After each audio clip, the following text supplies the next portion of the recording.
রাসূল পাক সাল্লাল্লাহু আলাইহি ওয়াসাল্লাম বলেছেন, ফামান জাহাদাহুম বিয়াদিহি ফাহুয়া মুমিন ওয়া মান জাহাদাহুম বিলিসানিহি ফাহুয়া মুমিন ওয়া মান জাহাদাহুম বিকলবিহি ফাহুয়া মুমিন ওয়া লাইসা ওয়ারা যালিকা মিনাল ঈমানি হাববাতু খারদালি। মুসলিম শরীফের হাদিস। আল্লাহর নবী বলতেছেন, যে ব্যক্তি অন্যায়ের বিরুদ্ধে হাত দিয়ে লড়াই করবে সে ব্যক্তি মুমিন। যে মুখ দিয়ে কথা বলবে এটার বিরুদ্ধে সেও মুমিন। যে ব্যক্তি মনে মনে এটাকে ঘৃণা করবে সেও মুমিন। এরপরে ইমানের কোন স্তর নাই, ইমানের আর কোন জায়গা নাই, শেষ শেষ। তাহলে ফার্স্ট ক্লাস মুমিন কে? যে ব্যক্তি হাত দিয়ে বাধা দেয়। ফার্স্ট ক্লাস মুমিন কে? যে ব্যক্তি অন্যায়ের বিরুদ্ধে তার দুহাত উত্তোলন করে অন্যায়কে চুরমার করে দেওয়ার জন্য জেগে আসে, সেই হলো ফার্স্ট ক্লাস মুমিন। এটা যদি না পারে তাহলে মনে মনে খারাপ জাত, তাহলে মুখ দিয়ে বলতে হবে। এটা হলো সেকেন্ড ক্লাস। মুখ দিয়ে বলা কি? Second class. মুখ দিয়ে বলতে হবে। মুখেও যদি প্রতিবাদ করতে না পারো, মনে মনে খারাপ জানো, এর পেছনে কোনো ইমানের দরজা নাই, স্তর নাই। তবে মনে মনে খারাপ জানা, আর খারাপ জানার অর্থ কি? মনে মনে খারাপ জেনে এই পরিস্থিতির কেমন করে পরিবর্তন আসতে পারে সেই চিন্তা ভাবনা দরদ যদি কলিজায় না থাকে তো ইমানের খাতায় নামটাও থাকবে না। মুমিনদেরকে আল্লাহ দ্বীন প্রতিষ্ঠার জন্য জিহাদে অংশগ্রহণ করতে হবে। তাদেরকে এই জিহাদ হচ্ছে আল্লাহ পাকের পক্ষ থেকে বিরাট নিয়ামত মুসলমানদের জন্য। আমার ভাইয়েরা, ঈমান হচ্ছে জিহাদের সাথে অঙ্গাঅঙ্গি ভাবে জড়িত। আল্লাহর পথে জিহাদের বিরাট মর্যাদা। সে মর্যাদার কথা আমি সূরা আস-সাফ আলোচনা করতে গিয়ে তার প্রথম দিনেই, প্রথম রুকুতেই আপনাদের সামনে পেশ করেছি। আল্লাহ রাব্বুল আলামিন বলেন, ইন্নাল্লাহা ইউহিব্বুল্লাযীনা ইউকাতিলুনা ফী সাবিলিহি সাফফান কাআন্নাহুম বুনিয়ানুম মারসুস। আল্লাহ রাব্বুল আলামিন বলেন, আল্লাহর কাছে সর্বাধিক প্রিয় ব্যক্তি তারা, সবচাইতে প্রিয় ব্যক্তি ওই সব লোকেরা যারা নাকি আল্লাহর দ্বীন প্রতিষ্ঠার জন্য যারা লড়াই করে সারিবদ্ধ হয়ে, ইস্পাত দৃঢ় হয়ে, সীসা ঢালা প্রাচীরের মতো কাতারবন্দী হয়ে আল্লাহর জন্য, আল্লাহর দ্বীনের জন্য যারা লড়াই করে তারাই হলো আল্লাহর কাছে সবচাইতে বেশি প্রিয় ব্যক্তি।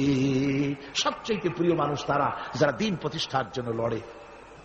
আমরা মনে করেছি যে আমরা যে নামাজ পড়ি, রোজা রাখি, হজ করি, যাকাত দেই, মিলাদ শরীফ পড়ি, এতেই আল্লাহ খুশি, এই করেই আমরা কিয়ামতের দিন বেহেশতে চলে যাব। না ভাই, এত সহজে যদি বেহেশতে যাওয়া যেত তাহলে সাহাবায়ে কেরাম এত কষ্ট করতেন না, আম্বিয়া আলাইহিমুস সালাম এত কষ্ট করতেন না।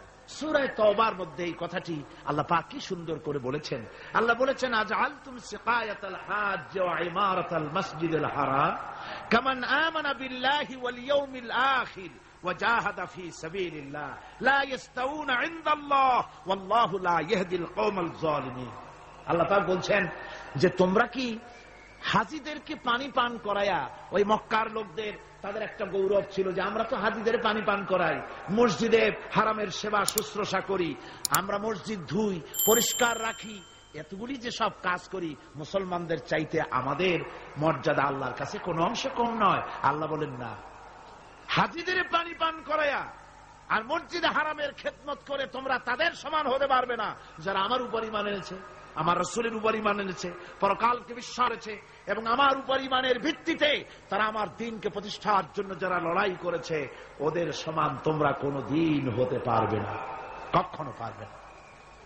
এই দ্বীন প্রতিষ্ঠা করার জন্য সাহাবায়ে কেরাম জীবন দিলেন। সেই বেহেশতে আমরা কেমনে যাব কোন তো দেখি?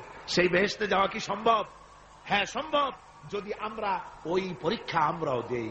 হযরতে বেলাল রাদিয়াল্লাহু তাআলা আনহু যে পরীক্ষা দিয়েছেন, হযরতে সুমাইয়া যে পরীক্ষা দিয়েছেন, হযরতে খাব্বাব, হযরতে খুবাইব যে পরীক্ষা দিয়েছেন, ওই পরীক্ষা যদি আমরাও দিতে পারি তাহলে হয়তো তাদের কাছাকাছি আল্লাহ আমাদেরকেও থাকার তৌফিক দিবেন জান্নাতে। একটু জোরে পড়েন, লা ইলাহা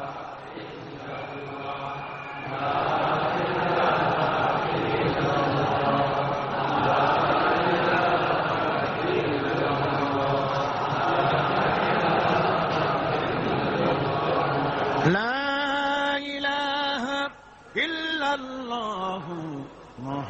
মুহাম্মাদুর রাসূলুল্লাহ। আমার ভাইরা, ওরা হযরতে খাব্বাবকে বেঁধেছে, খুঁটির সাথে বেঁধে চতুর্দিক থেকে তীর নিক্ষেপ করছে, তরবারি মারতেছে, শরীরের গোশত টুকরা টুকরা হয়ে পড়তেছে। হযরত আব্বাস রাদিয়াল্লাহু তাআলা আনহু বর্ণনা করছেন, সামি'তু রাসূলুল্লাহ সাল্লাল্লাহু আলাইহি ওয়াসাল্লাম ইয়াকুল, আইনান লা তামাসসুহান নার ওয়া আইনুন বাকাত মিন খাশিয়াতিল্লাহ ওয়া আইনুন বাতাত তাহরিসু ফি সাবিলিল্লাহ, রাওয়াহু তিরমিজি। হযরত ইবনে আব্বাস রাদিয়াল্লাহু তাআলা তিনি বলছেন, আমি রাসূলুল্লাহকে বলতে শুনেছি, আল্লাহর নবী বলেছেন, দুইটি চোখকে জাহান্নামের আগুন দুইটা চোখকে স্পর্শ করবে না। একটা চোখ হচ্ছে গভীর রাত্রে যারা আল্লাহর ভয়তে জাহান্নামের ভয়তে যারা কান্দে, জাহান্নামের আগুন ওই চক্ষুকে স্পর্শ করবে না। আর যারা দিন প্রতিষ্ঠার জন্য, আল্লাহর দিন কায়েমের জন্য ময়দানে যারা লড়াই করে, রাতের বেলায় পাহারা দেয়, ওই পাহারারত চোখে চোখের মধ্যে জাহান্নামের আগুন ওই চোখে স্পর্শ করবে না। আমার ভাইরা, হযরত উসমান রাদিয়াল্লাহু তাআলা আনহু বলছেন, মান রাবাতা লাইলাতান ফি সাবিলিল্লাহ কানাত কাআলফি লাইলাতিন সিয়ামুহা ওয়া কিয়ামুহা। হাজার রাত ধরে রোজা রাখলে, হাজার রাত ধরে ইবাদত করলে, আর হাজার দিন ধরে রোজা রাখলে যে সওয়াব হবে, একটা ঘন্টা একটা রাত যদি কেউ পাহারা দেয় আল্লাহর দ্বীনকে প্রতিষ্ঠার জন্য, আল্লাহর দ্বীনের কোন ইসলামী রাষ্ট্রের প্রহরায় যদি কেউ যদি থাকে, একটা রাতে পাহারা দিয়ে যে সওয়াব হবে, হাজার হাজার বছর ধরে নামাজ রোজা করে ওই সওয়াব পাওয়া যাবে না। সুবহানাল্লাহ। অর্থাৎ হাজার বছর ধরে নামাজ রোজা করার মতোই সওয়াব পাহারা দেওয়া আল্লাহর দ্বীনের ইসলামের রাষ্ট্রকে। বন্ধুগণ, রাসূল পাক সাল্লাল্লাহু আলাইহি ওয়াসাল্লাম তিনি বলেছেন, কিয়ামতের দিন জাহান্নামের আগুন আর জিহাদের ময়দানের ধুলি, এই দুটি একসঙ্গে কোন মানুষের পেটের মধ্যে প্রবেশ করবে না। রাসূল পাক সাল্লাল্লাহু আলাইহি ওয়াসাল্লামের একটি হাদিস যা মিশকাত শরীফের মধ্যে বর্ণিত আছে। মিশকাত শরীফের সম্ভবত 336 পৃষ্ঠায় এই হাদিসটি বর্ণনা করা হয়েছে যে হযরত ইবনে আইস রাদিয়াল্লাহু তাআলা আনহু হচ্ছেন এই হাদিসের রাবী। তিনি বলছেন, একবার হুজুর সাল্লাল্লাহু আলাইহি ওয়াসাল্লাম এক ব্যক্তির জানাজায় গিয়ে উপস্থিত হলেন। হযরত ওমর রাদিয়াল্লাহু তাআলা আনহু তখন হুজুরকে বললেন, হে রাসূল, আপনি এই লোকটার জানাজা পড়বেন? এই লোক তো ইসলামের এই ক্ষতি করেছে, সেই ক্ষতি করেছে, অমুক করেছে, এই লোকটার আপনি জানাজা পড়বেন? হুজুর তখন উপস্থিত লোকদের জিজ্ঞেস করলেন, হাজিরিন, তোমরা কি কেউ এই লোকটাকে কোন ইসলামের ভালো কাজ করতে দেখেছো? একজন লোক দাঁড়িয়ে গেলেন, তিনি বললেন, হে আল্লাহর নবী, আমি সাক্ষী, আমি দেখেছি। একটা মুজাহিদ বাহিনী জিহাদ করে ফিরতে ছিল, তো এক জায়গায় তারা ডেরা গাড়লো, শিবির স্থাপন করলো, রাত কাটাবে বলে। আমি দেখেছি এই লোকটি সারা রাত সেই মুজাহিদদেরকে, সাহাবীদেরকে সারা রাত জেগে জেগে পাহারা দিয়েছে। আল্লাহর নবী জানাজার ইমামতি করলেন, আর এরপরে তাকে কবরের মধ্যে মাদফুন করে দিয়ে নবীজি তার কবরের পাশে দাঁড়িয়ে বললেন, ইন্না আসহাবাকা ইয়াযুন্নুনা আন্নাকা মিন আহলিন নার ওয়া আনা আশহাদু আন্নাকা মিন আহলিল জান্নাহ। নবীজি বলছেন, ও কবরবাসী, তোমার সাথীরা মনে করে তুমি জাহান্নামী, আর আমি নবী মুহাম্মদ সাল্লাল্লাহু আলাইহি ওয়াসাল্লাম সাক্ষী দিচ্ছি তুমি বেশক আল্লাহর বেহেশতি, তুমি অবশ্যই আল্লাহর জান্নাতে যাবে। এরপর হযরত ওমরের দিকে ফিরে রাসূলুল্লাহ বললেন, ওমর, মানুষের শুধু বাহ্য দৃশ্যটাই দেখো না, তার অন্তরের জজবাটাকেও কদর করো। সুবহানাল্লাহ বিহামদিহি। এই জিহাদের ময়দানে যারা কাজ করে, জান দেয়, মাল দেয়, আল্লাহ পাক তাদের উপরে রহম করেন। এই জিহাদ হচ্ছে এক অগ্নি পরীক্ষা। এই জিহাদটা কি? অগ্নি পরীক্ষা। এমনি এমনি বেহেশতে যাওয়া যাবে না ভাই। আল্লাহ রাব্বুল আলামিন কোরআনে কারীমের মধ্যে বলেছেন, আহাসিবান নাসু আন ইউতরাকু আন ইয়াকুলু আমান্না ওয়া হুম লা ইফতানুন। লোকেরা কি ভেবেছে নাকি যে ঈমান এনেছি, এই কথাটা বললেই আমি বেহেশত দিয়ে দিব, মুমিন বলে সার্টিফাই করব? না, যখনই তারা বলবে আমি মুমিন, আমি তখন তাকে অবশ্যই পরীক্ষা করব, এই পরীক্ষায় তাকে পাশ করতে হবে। কোরআনে কারীমে আল্লাহ রাব্বুল আলামিন অনেক জায়গায় এই কথাগুলি বলেছেন, এমনি এমনি ছেড়ে দেওয়া হবে না। আমি অতীতের লোকদেরকেও পরীক্ষা করেছি, তোমাদেরকেও পরীক্ষা করব। পরীক্ষা না দিয়ে কেউ তোমরা বেহেশতে যেতে পারবে না। এই জমিনে তোমাদের আগুনের পরীক্ষা দিতে হবে।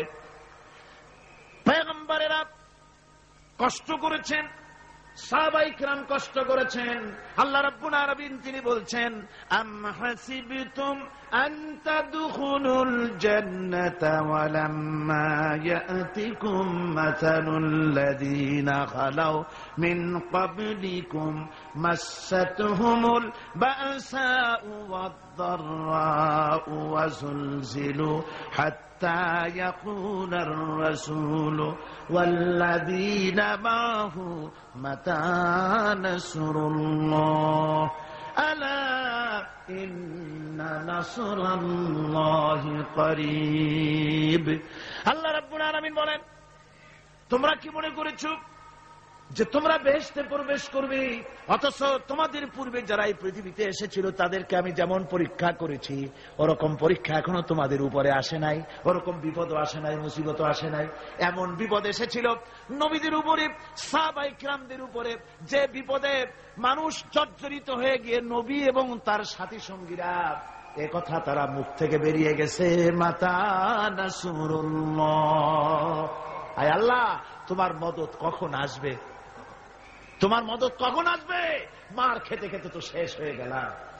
এইভাবে যখন মার আসে চতুর্দিক থেকে, আর মুমিনেরা ময়দানে পা জমায়ে টিকে থাকে দিন প্রতিষ্ঠার জন্য, আল্লাহ তখন খুশি হয়ে এক সময় ঘোষণা করে দিবেন, আলা ইন্না নাসরাল্লাহি করিব, আর দেরি নাই, আমার মদত, আমার সাহায্য তোমাদের জন্য অবধারিত। সুবহানাল্লাহ। আমার ভাইরা, বিষয়টা সহজ নয়। শুধু দুইটা সেজদা দিয়া, শুধু তাহাজ্জুদের কিছু নামাজ পড়িয়া আল্লাহর জান্নাতে যাওয়া এত সহজ নয়। রাস্তা খুব কঠিন, রাস্তা খুব। ये शहादत गाहे उल्फत में कदम रखना, ये शहादत गाहे उल्फत में कदम रखना, लोग समझते हैं आसान है मुसलमान होना। এটা হলো শাহাদাতের উত্তপ্ত ময়দানে পা রাখা। লোকেরা মনে করে ইসলাম গ্রহণ করা, মুসলমান হওয়া বুঝি বড় সহজ ব্যাপার। এত সহজ না। আমরা হানফি মাসলাকের লোক, ইমাম আবু হানিফার মাসলাক অনুযায়ী চলি। আমরা মনে করি বেহেশতে এমনি যাব, কিন্তু আমাদের ইমাম সাহেব কি করছেন ওই ইতিহাস আমাদের জানা নেই। খাজা বাবার মহব্বতে অস্থির। রজব মাস আসলে পরে বড় বড় ডেক্সি চড়ায়, সেই ডেক্সির উপরে লাল শালু বিছায়, তারপরে টাকা পয়সা রোজগার বহুত করে। আসলে তো খাজা না, আসলে হচ্ছে ইয়া খাজা কুস্তু আজা, পেট তো ভর যায়। পেট ভরার জন্য পয়সা করে ইনকাম করা। হাজার লা ইলাহা ইল্লাল্লাহ এই চিশতিয়া তরিকার জিকির গ্রহণ করা হয়েছে, কিন্তু চিশতিয়া তরিকা যে আরেকটা আছে, তারাগার পর্বতে পৃথিবীরাজের সঙ্গে লড়াই করা, সেইটার কাছে নেই আমরা, সেটা না। ইমাম আবু হানিফা শুধু মাসলাই বলেন নাই, দ্বীন প্রতিষ্ঠার জন্য রক্ত দিয়েছে, ঠিক কিনা? 8 বছর, 8টি বছর পর্যন্ত কারারুদ্ধ ছিলেন। তাকে জিজ্ঞেস করা হয়েছে, ইমাম সাহেব জেলের মধ্যে তো আছেন, কষ্ট হয়? ইমাম সাহেব বলেছেন, না কষ্ট হয় না, তবে মাঝে মাঝে একটু কষ্ট হয় মনে। 2-4 মাস পর পর আমার বুড়ি মাকে এনে হাজির করা হয় জেলখানার মধ্যে, আর আমার মায়ের সামনে আমাকে পেটানো হয়, যেন মা মাকে বলে যে এদের সাথে একমত হয়ে যা, সেই জন্য পেটানো হয়। তা আমার মা আমার মায়ের দেখে, আর মায়ের চোখ থেকে পানি পড়তে থাকে, তখন আমার মনে বড় কষ্ট লাগে। তবে আলহামদুলিল্লাহ মা আমার এমন, আমার মার দেখেন আর হজম করেন, আর আমাকে বলেন খবরদার এক চুলো সিদ্ধান্ত থেকে নড়বা না।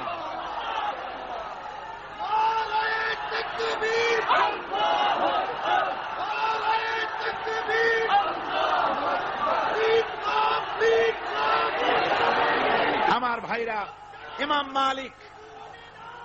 মালিক 28 দিন পর্যন্ত তাকে বাতিলরা বেঁধে রেখেছে, হাত পিঠ মোড়া দিয়ে 28 দিন বাঁধা। এই হাত বাহু থেকে ডিসকানেক্ট হয়ে গিয়েছে, এই বাহুর জোড়া থেকে ডিসকানেক্ট হয়ে গিয়েছিল হাত, 28 দিন পর্যন্ত বাঁধা ছিল। ইমাম আহমদ বিন হাম্বল, ইসলাম বিরোধীরা তাকে পিটাইছে, প্রত্যেকটা চাবুকের সাথে গায়ের গোশত উঠে এসেছে। এজন্য কবি বলতেছি, पैरुबी बू हनीफा की सनद जिंदान है, हम्बली होता है पीठ पर दुर्रे खाने की बात। হানাফি হতে চাও, জেল জরিমানার জন্য প্রস্তুতি নাও। শুধু সবরি কলা খাইয়া বেহেশতে যাওয়া যাবে না, এত সহজ না। আঙ্গুর বেদানা, সবরি কলা আর দুধের স্বরের উপর ইসলাম আসে নাই। ইসলাম এসেছে তপ্ত ময়দানের উপরে, জান দিয়ে রক্ত দিয়ে ইসলাম প্রতিষ্ঠা হয়ে গোটা দুনিয়ার নির্যাতিত নিপীড়িত জনতার মুখে হাসি ফুটিয়েছে ইসলাম।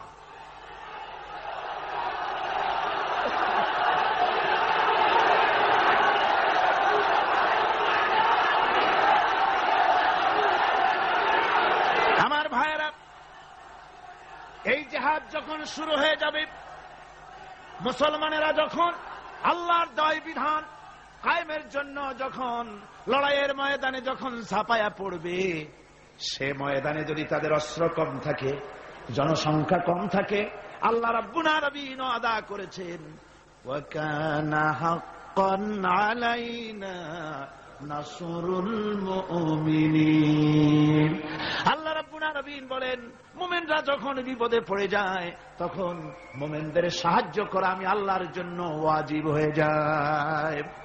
আমি আল্লাহর জন্য ওয়াজিব। আমার মুমিন ময়দানে মার খাবে আমার দিনের জন্য, আর আমি তাকায় থেকে দেখবো না, তা হবে না। প্রাথমিক পর্যায়ে দেখবো যে তোমরা আসলেই দিন প্রতিষ্ঠার জন্য লড়ো কিনা। তোমাদের বিবি বাল বাচ্চা তোমাদের সামনে শেষ হবে, ঘর বাড়ি জ্বলে যাবে, চাকরি যাবে, সব যাবে, তারপরেও আমার দিন প্রতিষ্ঠার জন্য ময়দানে টিকে থাকো কিনা। যদি তা থাকো, তাহলে আমার মদদ অবশ্যম্ভব। আর কাফিরদের বিরুদ্ধে বিজয়ের জন্য রব্বুল আলামিন বলেছেন, ওয়া কাফাল্লাহুল মুমিনিনাল কিতালা ওয়া কানাল্লাহু কাবিয়্যান আজিজা। কাফেরদের বিরুদ্ধে লড়াইয়ের ময়দানে মুসলমানদেরকে সাহায্য করার জন্য আল্লাহই যথেষ্ট। কে যথেষ্ট? আল্লাহ যথেষ্ট। রব্বুল আলামিন বলেছেন, ওয়ালা তাহিনু ওয়ালা তাহজানু ওয়া আনতুমুল আলাউনা ইন কুনতুম মুমিনিন। কোনো ভয় নাই, কোনো চিন্তা নাই, যদি তোমরা মুমিন হও, আমি আল্লাহ রাব্বুল আলামিন তোমাদেরকে বিজয়ী করব। এ ওয়াদা কার? আল্লাহর ওয়াদা কখনো মিথ্যা হয়? আল্লাহ কি মিথ্যা কথা বলেন? নাউযুবিল্লাহ। ওয়ামান আসদাকু মিনাল্লাহি কিলা। আমি আল্লাহর চাইতে সত্যবাদী আর কে হতে পারে? আল্লাহ পাক বলছেন, আমি সাহায্য করব তোমাদেরকে, যদি প্রয়োজন হয় তাহলে আমি ফেরেশতা দিয়ে সাহায্য করব। সুবহানাল্লাহ বলো। আল্লাহ রাব্বুল আলামিন সূরা আল-আনফালের ভিতরে ঘোষণা করেছেন, দুনিয়ার মানুষকে তিনি শুনায় দিচ্ছেন নবীজির সঙ্গে সাহায্যের ব্যাপারে যে কথাবার্তাগুলি হয়েছিল। ইয তাস্তাগীসুনা রাব্বাকুম ফাস্তাজাবা লাকুম আন্নী মুমিদ্দুকুম বিআলফিম মিনাল মালাইকাতি মুরদিফিন। স্মরণ করো সেই সময়ের কথা, যখন তোমরা আমার কাছে কাকুতি বিনীত করে সাহায্য কামনা করতেছিলে যে আমাদেরকে 1000 ফেরেশতা দিয়ে সাহায্য করা হোক। আল্লাহ পাক বলেন, আমি ফেরেশতা দিয়ে তোমাদেরকে ময়দানে সাহায্য করেছি, জিহাদের ময়দানে। সুবহানাল্লাহ বিহামদিহি। আল্লাহ রাব্বুল আলামিন বলেন, তোমরা যখন সাহায্য প্রার্থনা করেছিলে, আমি সাহায্য তোমাদের দিয়েছি। স্মরণ করো সেই সময়ের কথা, যখন তোমাদের নবী তোমাদেরকে বলেছিল, ইয তাকুলু লিল মুমিনিনা আলাই ইয়াকফিয়াকুম আইয়ুমিদ্দাকুম রাব্বুকুম বিসালাসাতিন আলাফিম মিনাল মালাইকাতি মুনজিলিন। আল্লাহ রাব্বুল আলামিন বলেন, আমি এইভাবে করে যখন তোমাদের নবী তোমাদেরকে বলেছিল যে তোমাদের জন্য এটা কি যথেষ্ট নয় যে আল্লাহ পাক তোমাদের জন্য 3000 দিয়ে ফেরেশতা নাজিল করবেন, হ্যাঁ আমি তখন 3000 ফেরেশতা নয় বরং 5000 ফেরেশতা দিয়ে তোমাদেরকে সাহায্য করার ওয়াদা করেছি। 3000 নয়, 5000 চিহ্নযুক্ত ফেরেশতা নাজিল করে দিয়ে তোমাদের সাহায্য করব বলে আমি ওয়াদা করেছি। আজও সেই মদদ আল্লাহর পক্ষ থেকে আমাদের জন্য, ওই মদদ আজও আসতে পারে। কবি বলছেন, ফেজায়ে বদরে পয়দা কুন ফিরিস্তে তেরি নুসরত কো উতর সকতে গর্দু সে কতর অন্দর কতর আবি। বদরের মুসলমানদের মতো যদি ঈমান তোমাদের আসে, তাহলে আজও আকাশ থেকে কাতারে কাতারে ফেরেশতা আমি আল্লাহ অবতীর্ণ করে দিতে পারি। সুবহানাল্লাহ ওয়া বিহামদিহি। আমার ভাইরা, হযরতে সাদ বিন আবি ওয়াক্কাস রাদিয়াল্লাহু তাআলা আনহু, তিনি কাদিসিয়ার যুদ্ধের পর যখন পারস্য দখলের জন্য চললেন, পারস নগর অবরোধ করলেন, সামনে পড়ল নদী। এই নদী পাড়ি দিবেন, সাথে তার হাজার হাজার সৈন্য, এই সৈন্য নিয়ে নদী পাড়ি দিবেন। জিজ্ঞেস করলেন সাহাবীদের, তোমরা কি চাও ইসলামের আন্দোলন, ইসলামের জিহাদ, আল্লাহর দ্বীন এখানেই শেষ হয়ে যাক, এটা চাও, না ইসলামের এই কলেমার আওয়াজ নদীর ওপারেও নিয়ে যেতে হবে, অথচ আমাদের কাছে কোনো পারাপারের কোনো নৌকা নাই, কি করতে চাও? সাহাবীরা বললেন, আমরা আপনার অর্ডার ফলো করব, আমরা এই নদীর ওপারে গিয়েও কালেমার পতাকাকে উড্ডীন করতে চাই, কালেমার সুশীতল ছায়াতলে গোটা দুনিয়াকে আনতে চাই। হযরতে সাদ তখন বললেন, তাহলে তোমরা সবাই আমার পেছনে পেছনে এই দরিয়ার ভিতরে ঝাঁপিয়ে পড়ো, আর আমার সঙ্গে সবাই উচ্চারণ করো, নাস্তাঈনু বিল্লাহি ওয়া নাতাওয়াক্কালু আলাইহি হাসবুনাল্লাহু নি'মাল ওয়াকিল নি'মাল মাওলা ওয়া নি'মান নাসির। ইতিহাস লিখতেছি, 60,000 সৈন্য তাদের অশ্ব নিয়ে, তাদের উষ্ট্র নিয়ে, তাদের মালপত্র নিয়ে, জিহাদের সামান নিয়ে শ্রাবণের খরস্রোতা নদী, উত্তাল তরঙ্গমালায় ভরা নদীর উপর থেকে এই সাহাবীরা পাড়ি দিয়ে ওপার চলে গেলেন। ওপার যাওয়ার পরে হযরতে সাদ বলছেন, তোমাদের কেউ কি হারায় গেছে নাকি? সবাই এদিক ওদিক তাকায়, খোঁজ করে বলল, মানুষ তো দূরের কথা, একটা উট আর ঘোড়াও একটাও হারায় যায় নাই। একজন বলল, আমার একটা পেয়ালা, যে পেয়ালা আমি পানি পান করতাম, সেই পেয়ালাটা তুফানে ছিটকে কোথায় চলে গেছে, ওইটা হারায় গেছে। হযরতে সাদ বলেন, মুজাহিদের কোন জিনিস দরিয়া নিতে পারে না, অবশ্যই তা ফেরত আসবে। এই কথা তিনি বলতেছিলেন, হঠাৎ করে দরিয়ার কিনারে একটা আওয়াজ হলো, দেখা গেল তুফানের ভিতরে সেই হারানো বাটিটা তাদের মধ্যে বেরিয়ে এসেছে। আল্লাহু আকবার। মুজাহিদদেরকে সাহায্য করেন স্বয়ং আল্লাহ রাব্বুল আলামিন। আফ্রিকার জঙ্গলের কাছে ভিন্ন ইতিহাস, জঙ্গলের কাছেই মুসলমানদেরকে থাকতে দেওয়া হয়েছিল। মনে করা হয়েছিল জঙ্গলের সমস্ত হিংস্র প্রাণীরা এই মুসলমানদের শেষ করে দেবে, যুদ্ধ করা লাগবে না। হযরতে সাদ সে অবস্থা বুঝতে পারলেন, তিনি একটা মঞ্চ তৈরি করলেন। সেই মঞ্চের উপরে দাঁড়ায় জঙ্গলের প্রাণীদের দিকে লক্ষ্য করে তিনি নোটিশ জারি করে দিলেন, বললেন, ইয়া আইয়াতুহাল হাশারাতু ওয়াস-সিবাউ নাহনু আসহাবু রাসূলুল্লাহ সাল্লাল্লাহু আলাইহি ওয়াসাল্লাম। হে জঙ্গলের হিংস্র প্রাণীরা, আমরা আল্লাহ রাসূলের সাহাবী, ফাইন্না নাজিলুনা ফামান ওয়াজাদনা বাদাহু কাতালনাহু। আমরা রাসূলের সাহাবী, এইখানে আল্লাহর দ্বীনকে কায়েম করার জন্য আমরা এসেছি, আল্লাহর কলেমার আওয়াজ নিয়ে আমরা এখানে রাত কাটাবো। সুতরাং এই জঙ্গলের ভিতরে হিংস্র প্রাণী যত আছো, সব আমাদের এই জায়গা ছেড়ে অন্যত্র চলে যাও।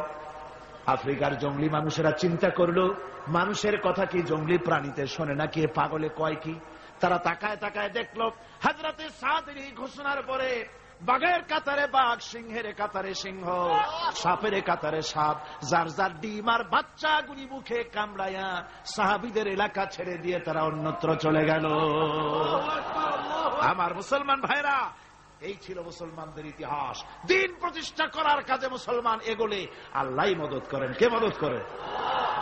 বিশ্বকবি, কবি সম্রাট আল্লামা ইকবাল রহমতুল্লাহ আলাইহি বলেছেন, দশত দশত হে দরিয়া ভি न छोड़े हमने, दश्त दश्त है दरिया भी न छोड़े हमने, बहर जुल्मत पे दौड़ा दिए घोड़े हमने।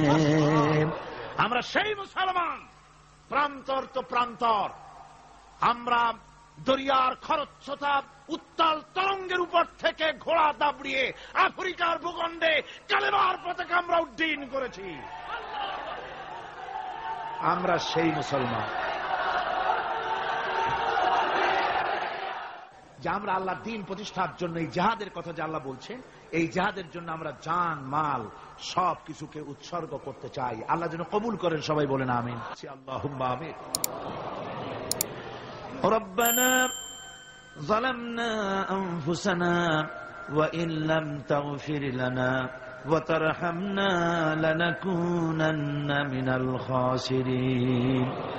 রব্বানা যালামনা أنفسنا وإن لم تغفر لنا وترحمنا لنكونن من الخاسرين।